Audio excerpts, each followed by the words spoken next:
Hello દોસ્તો, સ્વાગત છે તમારું અમારી ગુજરાતી સ્ટોરી ચેનલમાં. મોટી વહુનો સંઘર્ષ અને સપનાની ઉડાન. અમદાવાદના નજીક એક નાનકડા ગામમાં પટેલ પરિવાર રહેતો હતો. પરિવાર મોટો અને સંસ્કારી હતો. ઘરમાં દાદા દાદી, માતા પિતા અને 2 ભાઈઓ. મોટો દીકરો હાર્દિક અને નાનો દીકરો મયુર.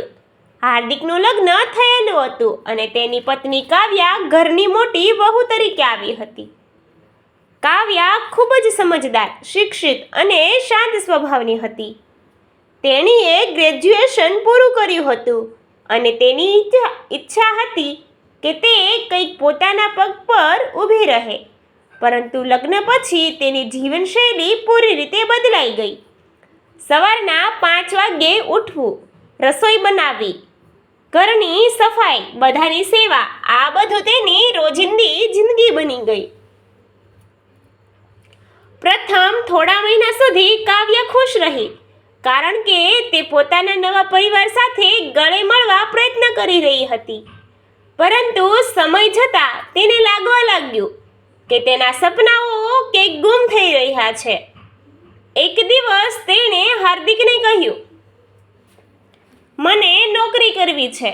હું મારા અભ્યાસનો ઉપયોગ કરવા માંગુ છું. હાર્દિક થોડો ચોંકી ગયો. પણ કાવ્યા, ઘરનું બધું કામ કોણ સંભાળશે? મમ્મીને તો આમ પણ ઘણી તકલીફ છે. કાવ્યાએ શાંતિથી કહ્યું, હું બધું મેનેજ કરીશ, પણ મને એક મોકો તો આપો. આ વાત સાંભળીને ઘરમાં થોડી તણાવભરી સ્થિતિ ઊભી થઈ. સાસુએ સીધું કહી દીધું, આપણા ઘરે ક્યારેય વહુઓ નોકરી પર ગઈ નથી. તું પણ ઘર સંભાળ, એ જ તારો ફરજ છે. કાવ્યાના દિલને ખૂબ દુઃખ થયું, પરંતુ તેણે હિંમત ન હારી. તે દરરોજ કામ સાથે ને સાથે ઓનલાઈન જોબ શોધવા લાગી. રાત્રે બધાને સુવડાવીને તે મોબાઈલમાં એપ્લિકેશન ભરતી અને ઇન્ટરવ્યૂ માટે તૈયારી કરતી. એક દિવસ તેને એક કંપનીમાંથી ઇન્ટરવ્યૂ કોલ આવ્યો. તે ખૂબ ખુશ થઈ ગઈ, પરંતુ ઘરમાં કહેવાની હિંમત નહોતી.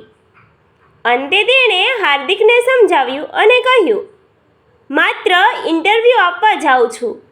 નોકરી મળશે કે નહીં એ તો પછી જોઈશું. હાર્દિકે થોડું વિચારીને કહ્યું, ઠીક છે, એકવાર પ્રયત્ન કરી લે. ઇન્ટરવ્યૂના દિવસે કાવ્યા ખૂબ નર્વસ હતી, પરંતુ તેની મહેનત અને આત્મવિશ્વાસને કારણે તે ઇન્ટરવ્યૂ ક્લિયર કરી ગઈ. તેને નોકરી મળી ગઈ. જ્યારે આ સમાચાર ઘરમાં આવ્યા ત્યારે સૌ આશ્ચર્યચકિત થઈ ગયા. સાસુને ગુસ્સો આવ્યો. હવે ઘરનું કામ કોણ કરશે? કાવ્યાએ શાંતિથી જવાબ આપ્યો, હું બધું સંભાળીશ. સવારે વહેલી ઉઠીને કામ કરીશ અને સાંજે આવીને ફરી કામ કરીશ.